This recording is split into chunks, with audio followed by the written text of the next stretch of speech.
DJ Jitendra राज नाच खाती आइल छोही छौड़िया बंगाल से चौकी हिलाबै छोही कमर के चाल से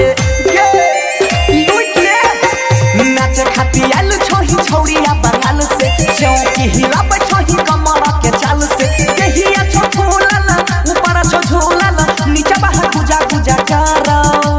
हे गे लहंगा में डिबिया जरो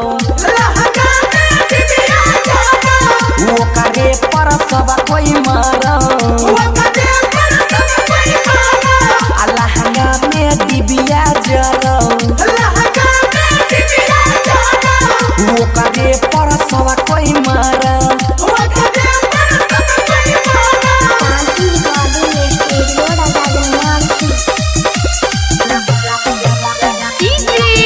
mix by DJ Jitendra Raj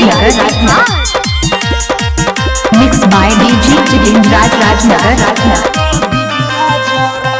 जो बनहला कोई छकसेली देहियाला कोई छो चमेली सुपर तू माल छोही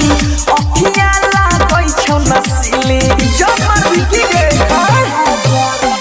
जो बनहला कोई छकसेली देहियाला कोई छो चमेली सुपर तू माल छोही अखियाला कोई छो नसीली फूल में छिजे ना लागे छेना देहिया से रस भरो हे गे लहंगा में डिबिया जरो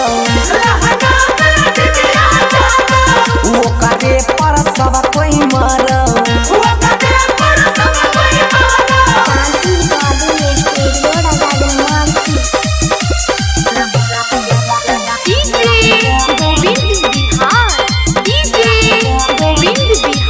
मिक्स बाय डीजे जितेंद्र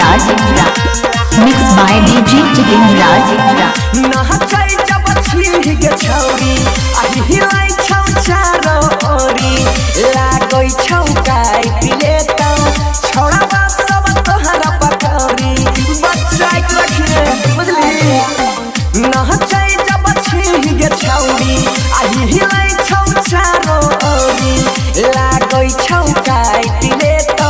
छोड़ा सब तोहरा पकौरी गोहरे लाल कृष्ण के नजर तोरे से हरदम लारो हे गे लहंगा में डिबिया जरो बनसी धर तोरे पमारो ठीक है मेरे डीजे जितेंद्र राज